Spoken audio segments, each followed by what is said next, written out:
यं चन्दनं लेपनं श्रीगन्धदिव्यम् आभूषणं समर्पयामि भूर्भुवः गणेशसंहिताभ्यो नमः। ओम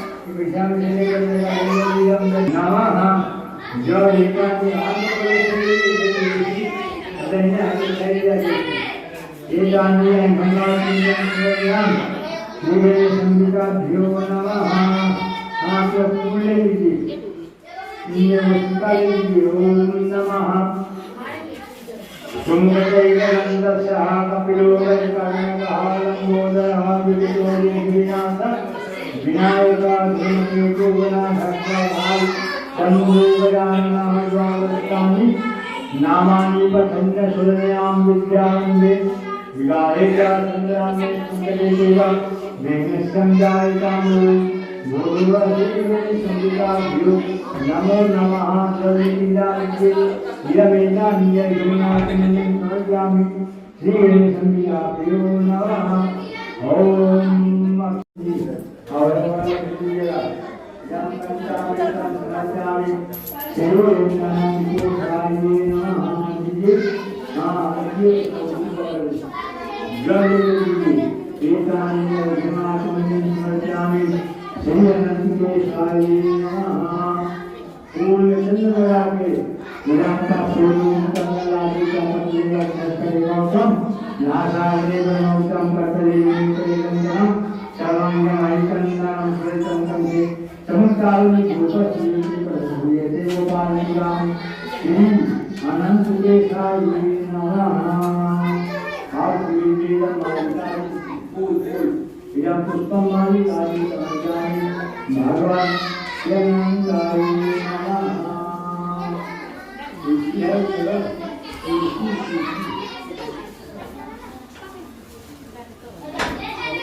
अनंत भगवान की अनंत भगवान की अनंत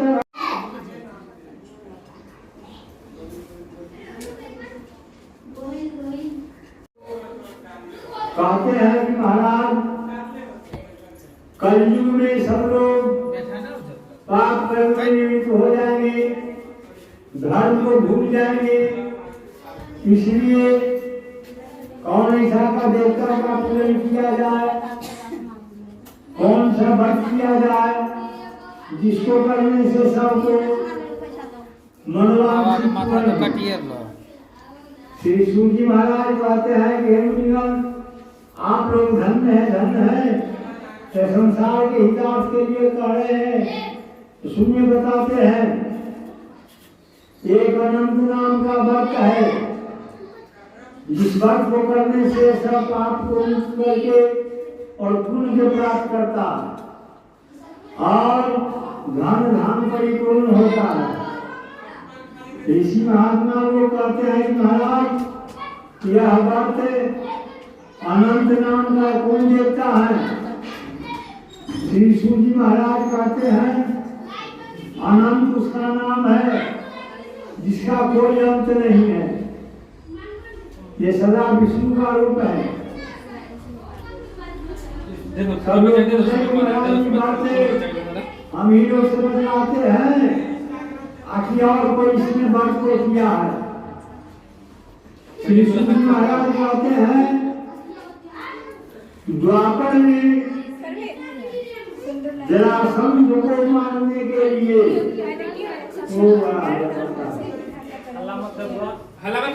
द्वापर में जरासंध को मारने के लिए युधिष्ठिर महाराज एक बहुत बड़ा यज्ञशाला बनवाया। यज्ञशाला में सूर्य, चंद्रमा, तारा, अग्नि, वायु सबका चित्र बना हुआ था। देखने में लगता था सूर्य है, चंद्रमा है, तारा है, अनेक प्रकार के चिन्ह भरा हुआ था। और उसे यज्ञशाला के आगे में पानी का स्थल बना हुआ था, जो बुझाता था कि जल का प्रतिमा है। जल का प्रतिमा बना हुआ था, लेकिन देखने में लगता था ये भूमि है, मिट्टी है। और उसके आगे में जल का प्रतिमा जो भूमि था, मिट्टी, वो बुझाता था ये जल का प्रतिमा है। यह चीज को देख के सब लोग, बड़े बड़े देश के राजा और लोग आने लगे वह यज्ञशाला देखने के लिए। उसी समय में दुर्योधन अपने मामा शकुनी को कहा कि हम भी चलेंगे यज्ञशाला को देखने के लिए। लेकिन शकुनी ने का बात दुर्योधन नहीं माना। शकुनी कहा कि महाराज आगे चल के बहुत काम करना है, वहाँ हम लोग को जाना अनुचित है। नहीं माने लोग। दुर्योधन अपने मामा शकुनी को साथ में लेके और यज्ञशाला देखने के लिए आ पहुंचे। तो आगे जो था वह तो मिट्टी था, लेकिन जल का प्रतिमा बना हुआ था, ज्यादा में जल है। ये समझ के दुर्योधन कपड़ा समेट के धीरे धीरे चलना शुरू किया। द्रौपदी आदि स्त्रियां जितना थी सब राजा लोग देख के हंसने लगा। फिर उससे आया तो जल का जो प्रतिमा था उसको ध्यान रखते मिट्टी है। वह मिट्टी देख के उस जल में जाकर दुर्योधन गिर गया। गिर जाने के बाद सब लोग राजा लोग हंस दिया। द्रौपदी आदि स्त्रियां जो थी सब लोग हंस दिए। और द्रौपदी कहा कि अंधा का बेटा संदेह होता है ना। दुर्योधन का बाप अंधा था, इसीलिए कहा अंधा का बेटा अंधे तो होता। यह सुन के दुर्योधन बहुत बड़ा क्रोध में आ गया और वहां से लौट के अपने घर चलाया। मामा शकुनी को कहा, हे मामा, उस यज्ञशाला में जाके हम लोग को जुआ खेलना है और जुआ में पांडवों का सारा संपत्ति जीत लेना है। लेकिन शकुनी समझाया कि दुर्योधन आगे चल के बहुत काम करना है, अभी जाना नहीं है। फिर नहीं दुर्योधन नहीं माना। दुर्योधन आके छल कपट की जुआ खेलने लगा और छल कपट की जुआ में पांडवों का सारा संपत्ति जीत लिया। अंत में उनका पत्नी द्रौपदी को भी जीत ली। बहुत बड़ा कष्टदायक बात था। पांडव युधिष्ठिर महाराज द्रौपदी को साथ में लेके और पांचों भाई जंगल को प्रस्थान कर गए और जंगल में जाके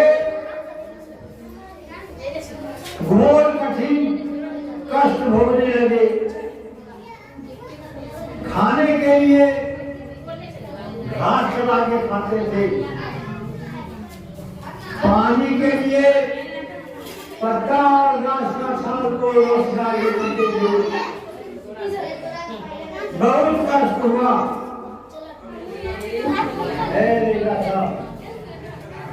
एक दिन युधिष्ठिर महाराज कृष्ण से बहुत विनय करने लगे। हे महाराज, हम लोग कब तक यह कष्ट भोगेंगे? ऐसा कोई उपाय है जिसे छुटकारा हो सकता है? आप मदद क्यों नहीं करते हैं?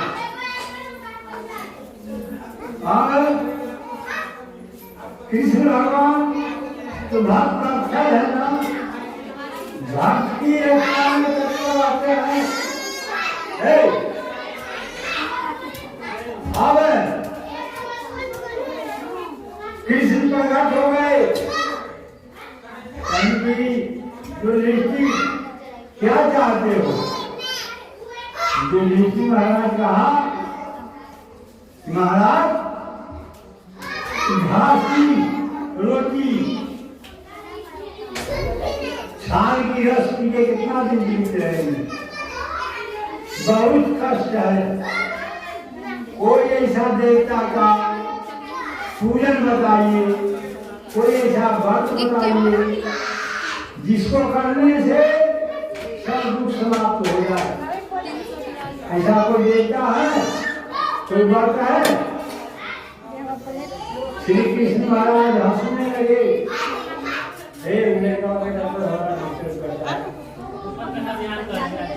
अब कृष्ण हंसने लगे और कृष्ण कहते हैं कि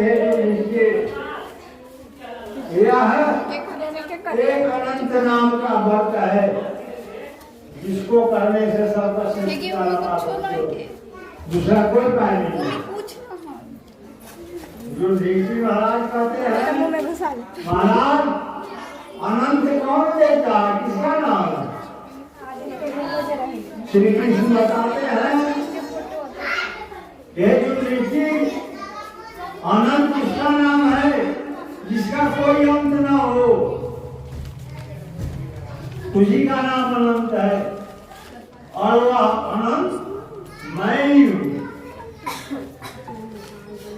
युधिष्ठिर पैर पर गिर गया।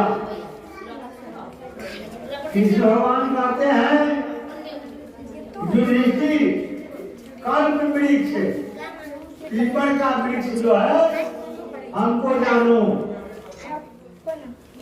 काली गाय जो है हमको जानो, काले सांड जो है तो हमको जानो, ब्राह्मण हमको जानो और काला जो है अनेक प्रकार का रोग जो है सबको हम ही को जानो, सब हम हैं। जब जैसा समय होता है वैसा ही काज हम करते हैं। युधिष्ठिर महाराज कहा कि महाराज यह व्रत कब किया जाता है?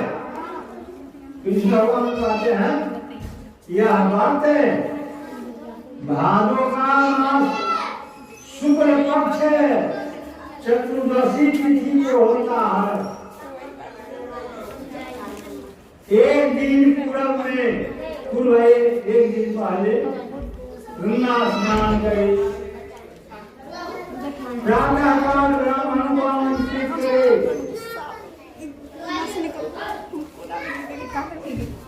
कच्चा सूता का केसरिया रंग मेरा ना हुआ 14 गांठ का सूत्र रूपी हमको समझ के और धारण कर,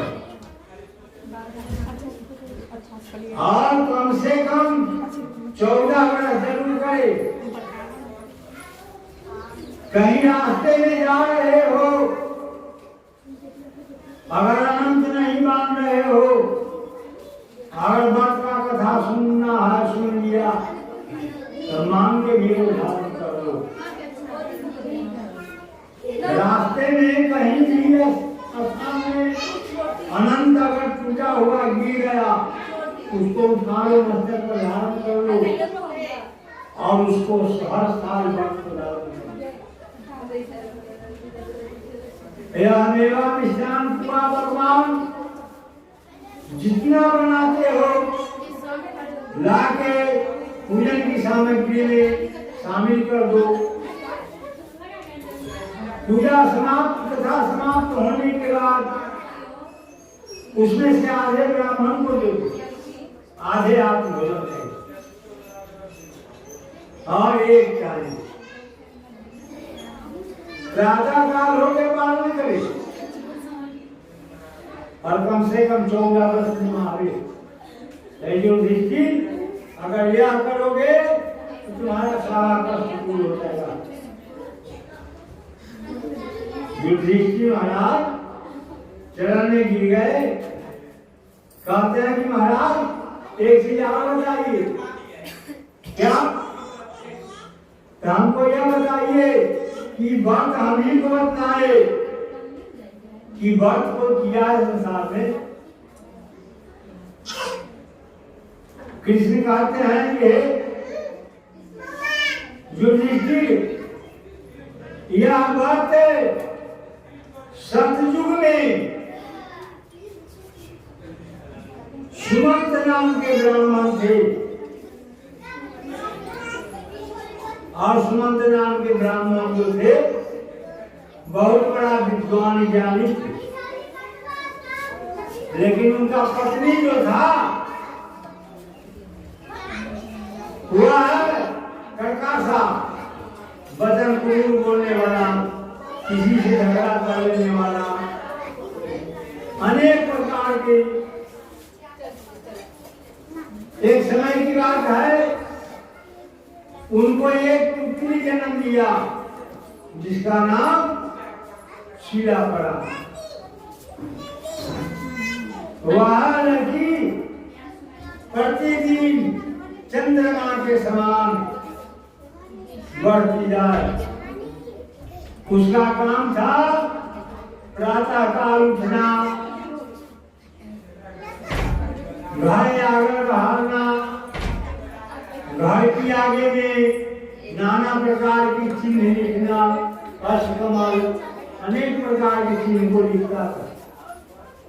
अपने माता पिता गांव समाज का जो श्रेष्ठ आदमी मिलता था उनको आदर सत्कार करता था। वह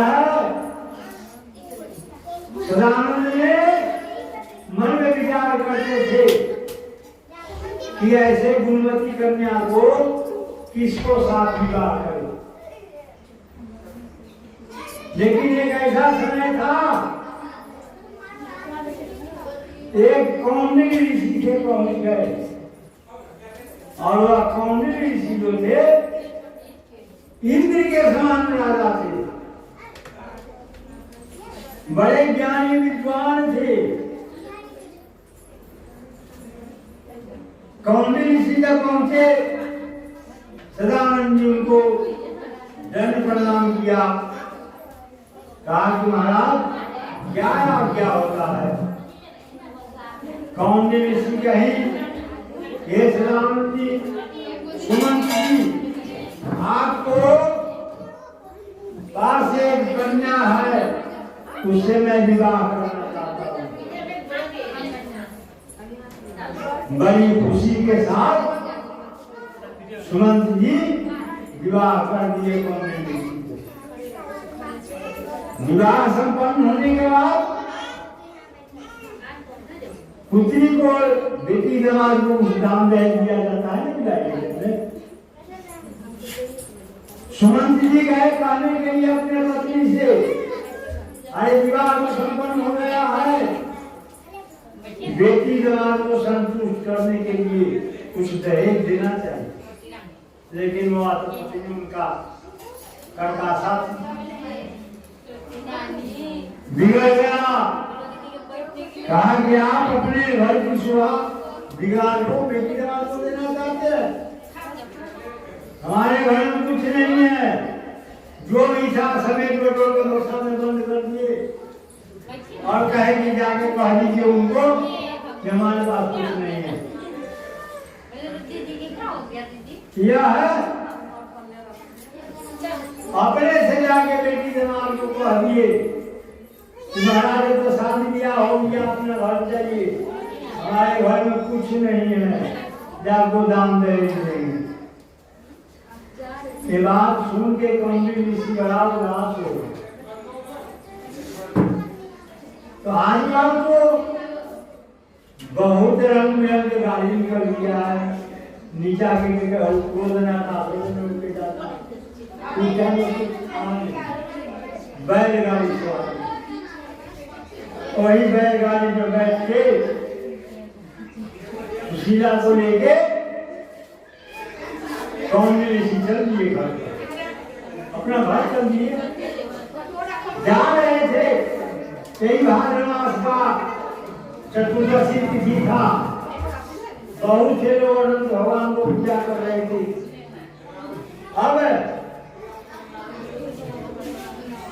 कौंडिन्य ऋषि देखे खड़ा हो गए, महाराज ये कौन देवता का पूजन? ये अनंत भगवान का पूजन है, इन करने से क्या होता? महाराज इसको करने से जो उदय इंद्र नहीं होता है, अमन कामना सिद्ध होता है। अनंत भगवान कैसा होता है? तो वो डोरा उठा के बताए 14 गांठ वाला, यही जो अनंत भगवान है।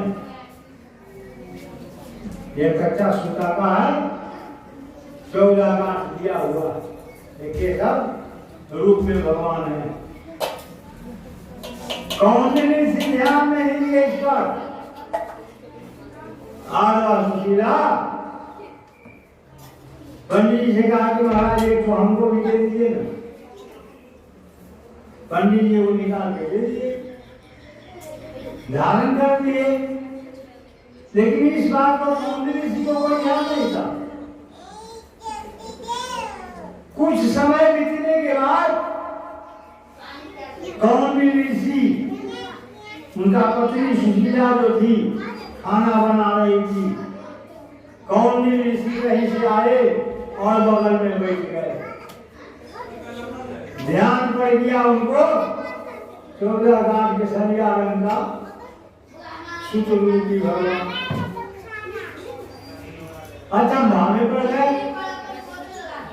अब अपने पत्नी से कहते हैं, अरे सुशीला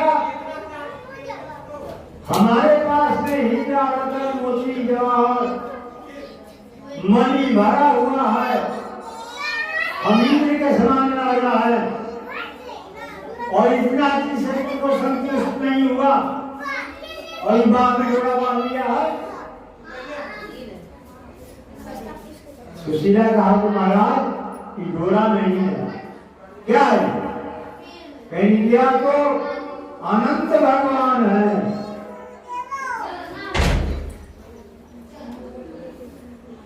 कौंडिन्य ऋषि कहते हैं सुशीला से कि हम जान गए, हमको तू अपना बॉस में रखने के लिए डोरा बांध दिया। अभी उन पर कुछ सोचते हैं, अच्छा काम करेगा तो बड़ा बुरा लगेगा। कौंडिन्य ऋषि उनके बाण में से खींच लिए अग्नि कुंड में, चूल्हा जल रहा था। सुशीला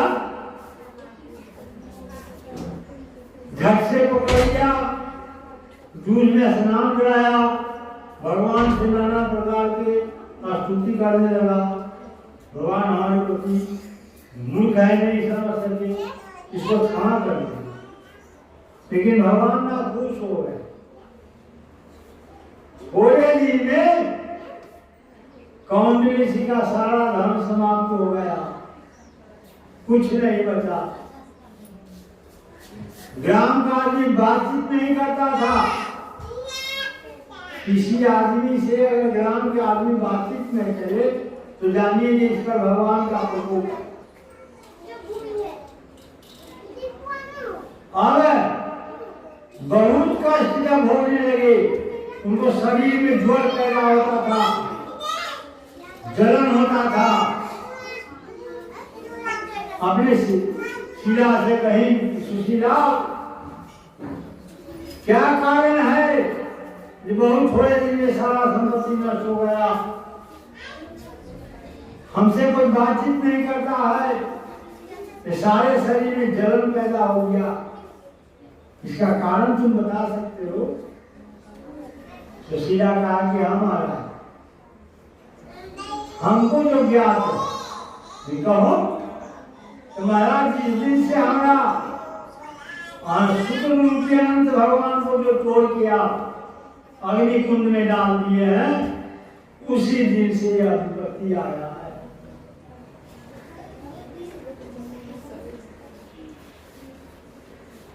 कौंडिन्य ऋषि को ज्ञान कर गया।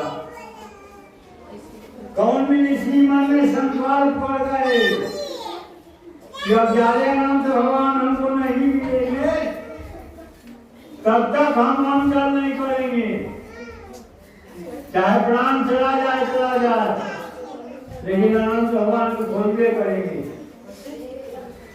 ऐसे मन में विचार करके भगवान को खोज में चल दिए। कौंडिन्य ऋषि जाते जाते भूख प्यास से अपना विरुद्ध हो,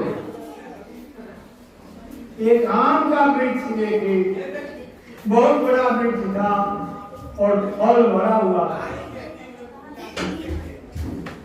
आम का वृक्ष से पूछते हैं कौंडिन्य ऋषि, हाँ कहेंगे कि जो तोड़ के खा लेते हैं ना, तो जो फल तोड़े खाने के लिए, तो जो फल तोड़ते थे तो फल में खाली कीड़ा भरा हुआ, काला काला। तो पूछे कौंडिन्य ऋषि, हे आम वृक्ष, अरे आनंद भगवान को कहीं देखा है? आम का वृक्ष कहा ये अगर अनंत भगवान को हम देखते तो यही दशा होता है। करोड़ों फल लगा हुआ है, ये वो खाने वाला नहीं, खाली किया वाला। जाइए कहीं अनंत भगवान मिल जाएंगे तो हमारा भी सम्मान सुनाइए। वहां से कौंडिन्य ऋषि आगे बढ़ते हैं, घास पर एक सांड बैठा हुआ। तो सांड से पूछते हैं, हे विखल, अरे तू अनंत भगवान को देखा है? सांड कहा, अगर अनंत भगवान को हम देखते घास पर बैठल, जाइए कहीं मिल जाएंगे दादा तुम्हें। फिर आगे वहां से चले, आगे गए, एक बहुत सुंदर गाय, बहुत दूध वाला और बच्चा भी बहुत सुंदर, लेकिन बचवा न गाय के दूध पिए न गैया बचवा पिया। तो गाय से कहते हैं, हे गौ माता, आपने अनंत भगवान को देखा है? गाय जवाब दिया, अगर अनंत भगवान को हम देखते तो हमारा यही दशा होता। जाइए कहीं और, अनंत भगवान मिलेंगे तो हमारा भी संवाद को सुनाइएगा।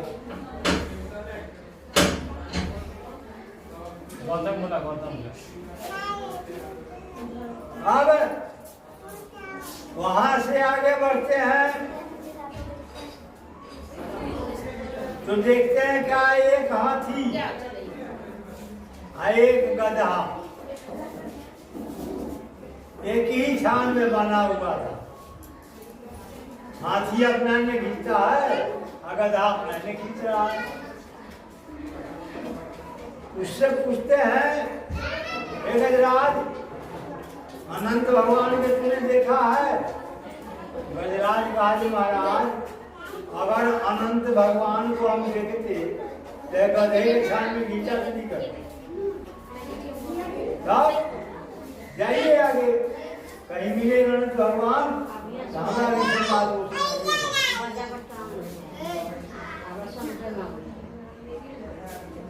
बाद में फिर वहां से आगे बढ़ते हैं।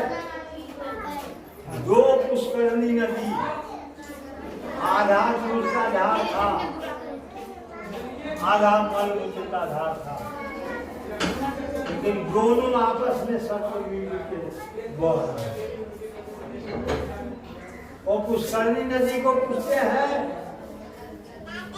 हे पुष्करणी, अनंत भगवान को देखा है?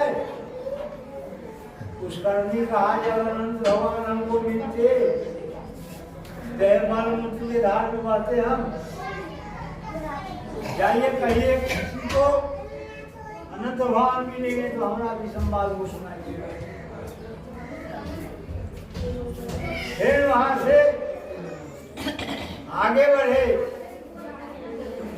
इनको विश्वास हो गया अब अनंत भगवान हमको नहीं मिलेंगे, और जल त्याग दिए, प्राण बचेगा नहीं। कितना पक्ष है, तुझे तो बड़ का वृक्ष था, और बड़ का वृक्ष में आज हम फांसी लगा लेते अनंत भगवान निवेदन करते हैं, तो हम जी के क्या करेंगे? और घास पर चढ़ के गला में फांसी लगाने लगे। भगवान को मिलते हैं, जवाब हो जाता है। भगवान एक वृद्धा ब्राह्मण के रूप में खड़ा हो गए। अरे भाई सुन भाई, बेकार फांसी लगा रहे हो जी? सुनो ना भाई, अरे फांसी आएगा तो सुनो ना। ब्राह्मण पंडित सीता के में आए, अरे काय को फांसी लगा रहा? कहीं हमको अनंत भगवान ने मिलते हैं, हम अपन फांसी लगा के मर जाएंगे। भगवान तो थे ही, कहीं क्या तुमका बहुत बेवकूफ आदमी है, सारा दुनिया में खोज लिया, कहीं नहीं मिले तुमको। आनंद भगवान के बगल में घर, उनका घर का फांसी लगाता ना, चल देखा दे घर। फांसी गर्दन का रस्सी खोले, ले गए पहाड़ का गुफा में उतार दिए। कहीं की है मैं आगे जाना, बहुत बढ़िया मंदिर है, अधूरी में करते हैं मेरा नाम लो, जा देखो दिया है। अंदर में गया तो देखता है कि विष्णु भगवान लक्ष्मी के साथ में सोने के सिंहासन पर विराजमान। यह ब्राह्मण राय के तुमको शरण में गिर गया। भगवान उसके ब्राह्मण को हाथ धर के खड़ा कर दिए, कहेंगे ब्राह्मण तुम तो बहुत बड़ा दुष्कर्म किया है, जो कि तुम जो अग्नि कुंड में हमारा श्री मूर्ति को डाल दिया था, देखो हमारे अंग में फोका बना हुआ, सारे अंग में फोका, तुम्हारा कैसे कल्याण करेंगे? ब्राह्मण को रोने लगी, कहते हैं भगवान वो मत है, ये ऐसा काम कभी नहीं करना। 14 वर्ष तक कम से कम ये 14 लाख का शीतल अनंत को धारण करना, पूजन करना, सब तुम्हारा कल्याण होगा। थैंक यू महाराज। सब जाते हैं, कहाँ जाइए, कहीं की तो बताइए कि कुछ कहना भी चाहते हैं।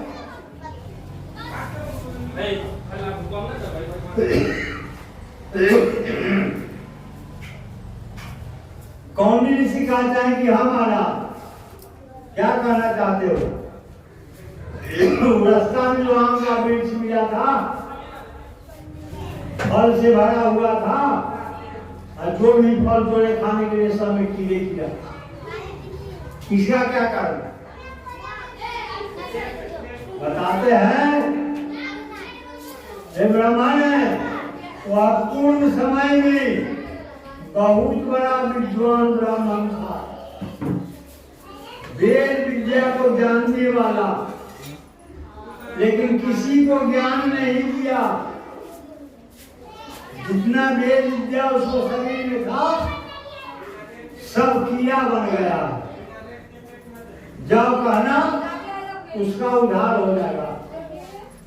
क्या आप कुछ कहोगे? तुम्हारा वह बेखब सांड जो मिला था घास पर बैठा हुआ, और कौन था? भगवान कहते हैं जो मैं ही, वह सत्य था, धर्म, उसी के सत्य धर्म पर संसार चलता है। क्या आप कुछ कहना चाहते हो? कौन सिखाता है कि हमारा अब भैया बचवा जी ने किया उतना दूध वाला, आना बचवा दूध पिए तो है, आना भैया पियावे दही पिया। ब्राह्मण वह पूर्व जन्म में छत्रानी थी, लेकिन तंत्र मंत्र को प्रयोग करने वाला, दूसरे को संतान को नष्ट करने वाला, वही संतान उसको आज पैदा ले लिया है। इसीलिए वो दूध नहीं मिलता है, अनोख जाता है, उसको कहना उसको भी उद्धार हो जाए। क्या आप कुछ कहना चाहते हो? कहीं कि हमारा अरे क्या तो हाथी जो गधा के सामने बना हुआ था, वो कौन था? कहीं के ब्रह्मांड हुआ गधा जो था, प्रजा था, प्रजा, और हाथी जो था राजा, जे ग्राम का मुखिया होता है, लेकिन ठीक ठीक न्याय नहीं करता था। इसीलिए आज हुआ गधा बल के छान में झूलता, जब कहना होगा। क्या आप कुछ कहे हुए? बताओ। तो महाराज जी को पुष्करणी जो वो था, आधा दूध का धाम, आधा मल मूत्र का धाम, कहेंगे ब्राह्मण हुआ है पूर्व जन्म में, वह पूर्व जन्म में ब्राह्मणी थी, दोनों बहन थी, आपस में लेन देन खान पियन होता था। इसीलिए एक धर्म थी, एक अधर्मी थी, वह दोनों आदमी के चलता जाकर पहले कहीं के महाराज आऊ के पहाड़ के गुफा देखिए, जिन्हें पैसे ऐसे कहीं वही संसार है। पहाड़ का गुफा जो देखा है वही संसार है। कहीं की महाराज हमने फांसी लगाए तो गुरुआ बावन हमारा के जबरदस्ती लोग लगाए, वो ब्राह्मण के कहाँ गया? भगवान हंस दिए। कहीं है कौन ऋषि? और बुरा ब्राह्मण ने तुमको फांसी से बचा लिया, तो मैं ही था बोले अनंत भगवान की, अनंत भगवान की, अनंत भगवान की।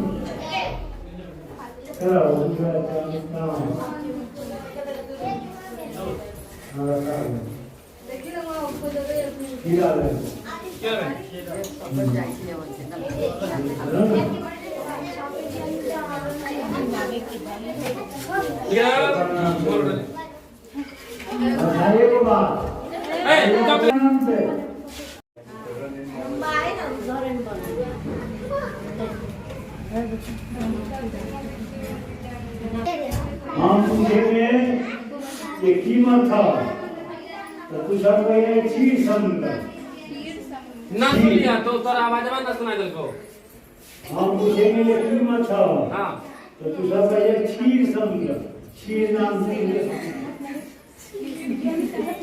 केकरा खोजा आनंद भगवान जब तुम ना तो हाँ तुम्हें देख ना कबाय आशा के साथ सब सबके धलिए उन्हें तो हम ना करे कीमत था केकरा खोजा अनंत भगवान ने हाँ ठीक है आओ बता हाँ एक यारू कीमत था के समुद्र केकरा खोजा अनंत भगवान के आनंद भगवान मिला थी हाँ ठीक है हेम कीमत था के समुद्र केकरा खोजा अनंत भगवान के आनंद भगवान मिला हाँ ठीक है बोले अनंत भगवान अनंत भगवान की जय अनंत भगवान की जय सब लोग बात